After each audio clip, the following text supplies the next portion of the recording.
नमस्कार, मैं हूं जया सिन्हा। इन विशेष समाचारों में आप सभी का बहुत बहुत स्वागत है। शुरुआत करते हैं सुर्खियों के साथ। रेमल तूफान के कारण अलर्ट पर पश्चिम बंगाल। तेज हवाओं के साथ भारी बारिश, कई जगहों पर पेड़ गिरे। एनडीआरएफ की टीम काम में जुटी। मौसम विभाग के अनुसार अगले 3 घंटों में तूफान के कमजोर होने की संभावना।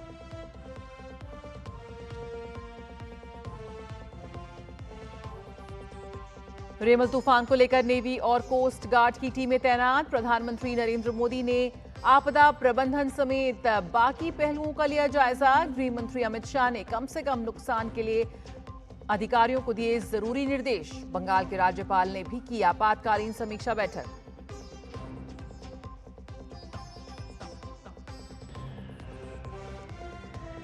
आखिरी चरण के चुनाव प्रचार में सभी सियासी दलों ने लगाया पूरा जोर। आज अमित शाह यूपी के कुशीनगर, सलेमपुर और चंदौली में, तो जेपी नड्डा भी वाराणसी में करेंगे अलग अलग वर्गों का सम्मेलन।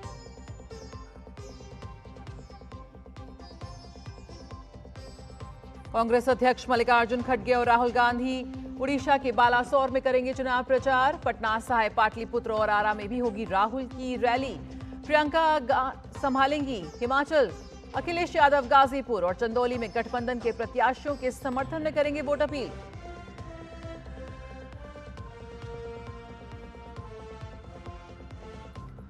रफा में हमास के एक और ठिकाने पर इजराइल का हवाई हमला। कम से कम 35 लोग मारे गए और कई लोग घायल।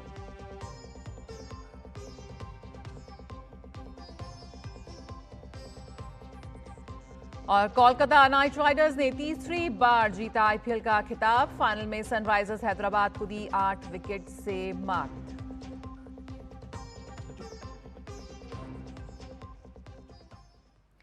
गंभीर चक्रवाती तूफान रेमल ने अब पश्चिम बंगाल में अपने तेवर दिखाना शुरू कर दिया है। बंगाल के तटीय इलाकों में लैंडफॉल की प्रक्रिया भी जारी है, जिसके चलते कोलकाता समेत राज्य के कई हिस्सों में तेज हवाओं के साथ भारी बारिश हो रही है। कई जगहों पर पेड़ गिरने की खबरें हैं। मौसम विभाग के मुताबिक चक्रवात रेमल बांग्लादेश और पश्चिम बंगाल के किनारों को पार कर रहा है। अगले 3 घंटों के दौरान इसके कमजोर होकर चक्रवाती तूफान में बदलने की संभावना है। इसके बाद ये उत्तर पूर्व की ओर बढ़ेगा।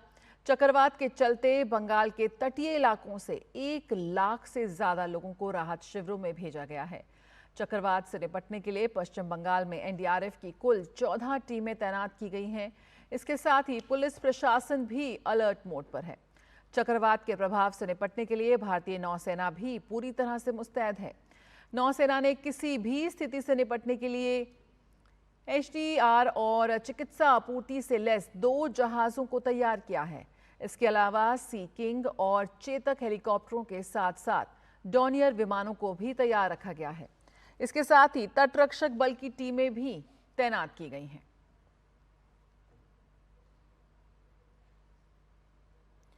प्रधानमंत्री नरेंद्र मोदी ने चक्रवात रेमल से निपटने की तैयारियां और राहत उपायों की समीक्षा के लिए बैठक की अध्यक्षता की।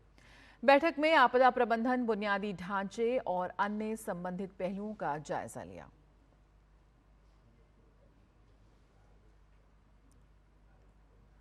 गृह मंत्री अमित शाह ने कम से कम नुकसान के लिए अधिकारियों को दिए जरूरी निर्देश।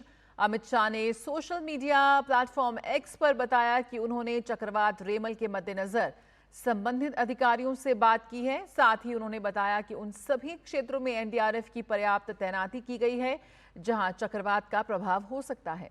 लोगों को सुरक्षित क्षेत्रों में पहुंचाया जा रहा है और आपदा प्रतिक्रिया एजेंसियां ये सुनिश्चित करने के लिए युद्ध स्तर पर काम कर रही हैं कि जान माल की सुरक्षा हो। पश्चिम बंगाल के राज्यपाल सीवी आनंद बोस ने चक्रवात रेमल पर एक आपातकालीन समीक्षा बैठक की। पश्चिम बंगाल के राज्यपाल डॉक्टर सीवी आनंद बोस ने कहा कि बंगाल आत्मविश्वास और साहस के साथ इस संकट का सामना करने के लिए तैयार है। उन्होंने कहा कि यह पहली बार नहीं है कि बंगाल इस तरह के संकट का सामना कर रहा है। हम निश्चित रूप से आत्मविश्वास से, प्रभावी ढंग से और सक्रिय रूप से इस तूफान का सामना करेंगे। इस संबंध में एक टास्क फोर्स का गठन किया गया है।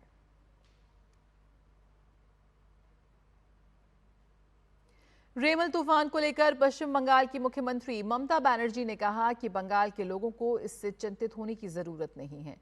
उन्होंने सभी को सावधान और सतर्क रहने को कहा। इस बीच कोलकाता पुलिस ने किसी भी तरह की सहायता लेने के लिए हेल्पलाइन नंबर जारी किया है। आपातकालीन स्थिति के लिए 9432610428 पर कॉल कर सकते हैं या फिर 9432610423 पर भी संपर्क किया जा सकता है। लोकसभा चुनाव के छठे चरण में हुए मतदान के बाद अब सभी राजनीतिक पार्टियों की नजरें अंतिम और सातवें चरण में टिक गई हैं।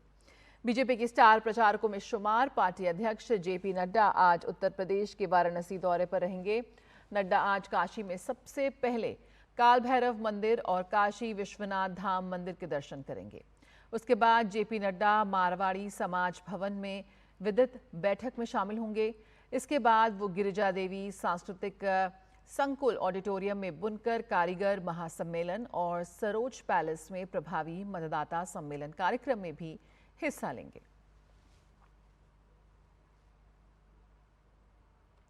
विपक्ष की भी 2024 में बीजेपी की जीत के रथ को रोकने के लिए कोई कोर कसर नहीं छोड़ रहा। कांग्रेस अपने 350 प्लस की सीट के लक्ष्य के साथ मतदाताओं को लुभाने के लिए मैदान में है। कांग्रेस के राष्ट्रीय अध्यक्ष मल्लिकार्जुन खड़गे और कांग्रेस नेता राहुल गांधी आज उड़ीसा के बालासोर में चुनाव प्रचार करेंगे। उड़ीसा के बाद राहुल गांधी बिहार में 3 जनसभाओं को संबोधित करेंगे। राहुल गांधी पटना साहिब, पाटलिपुत्र और आरा में मतदाताओं से इंडिया गठबंधन के लिए वोट की अपील करेंगे। राहुल गांधी पटना साहिब से कांग्रेस उम्मीदवार अंशुल अभिजीत और पाटलिपुत्र में राजद प्रत्याशी मीसा भारती के समर्थन में रैली करेंगे। वहीं कांग्रेस की स्टार प्रचारकों में से एक पार्टी महासचिव प्रियंका गांधी आज हिमाचल प्रदेश का रण संभालेंगी। प्रियंका कांगड़ा और चंबा में 2 सार्वजनिक बैठकों को संबोधित करेंगी। बात यूपी की करें तो सपा प्रमुख अखिलेश यादव गाजीपुर और चंदौली में रैली करेंगे।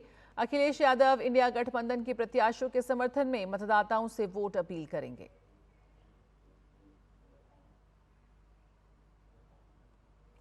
रक्षा मंत्री राजनाथ सिंह ने भारतीय सीमा में चीनी घुसपैठ के विपक्ष के आरोपों को खारिज किया है। एक टीवी चैनल को दिए इंटरव्यू में उन्होंने कहा कि बतौर रक्षा मंत्री वे ये आश्वस्त करना चाहते हैं कि भारत की 1 इंच जमीन पर कोई कब्जा नहीं कर सकता। उनकी पार्टी ने कभी देश की सेना और जवानों की बहादुरी और शौर्य पर सवाल नहीं उठाया है। राजनाथ सिंह ने कहा कि मौजूदा समय में भारत और चीन के बीच सकारात्मक माहौल में कमांडर स्तर पर चर्चा हो रही है। हालांकि अगर मैं खास तौर पर इस मुद्दे पर चर्चा शुरू करूंगा तो इससे लोगों को गर्व होगा। हालांकि मैं अभी इसके विवरण के बारे में फिलहाल कोई खुलासा नहीं करना चाहता। इजराइल की ओर से गाजा के रफाह में की गई एयर स्ट्राइक में कम से कम 35 फिलिस्तीनी लोग मारे गए और कई लोग घायल हो गए हैं। इजरायली सेना की ओर से कहा गया है कि उसकी एयरफोर्स ने रफाह में हमास के एक ठिकाने पर हमला किया। यह हमला सटीक गोला बारूद और खुफिया जानकारी के आधार पर किया गया।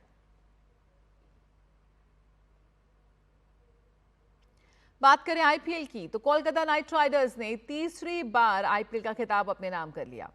टूर्नामेंट के खिताबी मुकाबले में कोलकाता ने हैदराबाद को 8 विकेट से हराकर आईपीएल की ट्रॉफी पर अपना कब्जा जमा लिया। इस जीत के साथ ही कोलकाता नाइट राइडर्स तीसरी बार खिताब हासिल करने में कामयाब हुई। इस मैच में सनराइजर्स हैदराबाद द्वारा किए गए लक्ष्य का पीछा करने उतरी कोलकाता की टीम ने बल्लेबाजों का दमदार प्रदर्शन देखने को मिला। वेंकटेश अय्यर और रहमानुल्लाह गुरबाज की अर्धशतकीय साझेदारी देखने को मिली।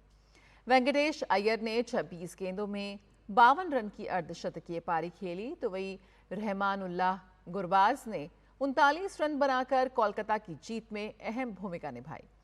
इससे पहले टॉस जीतकर पहले बल्लेबाजी करने उतरी सनराइजर्स हैदराबाद की टीम केकेआर के गेंदबाजों के सामने नहीं टिक पाई और 18.3 ओवर में 113 रन बनाकर ऑल आउट हो गई।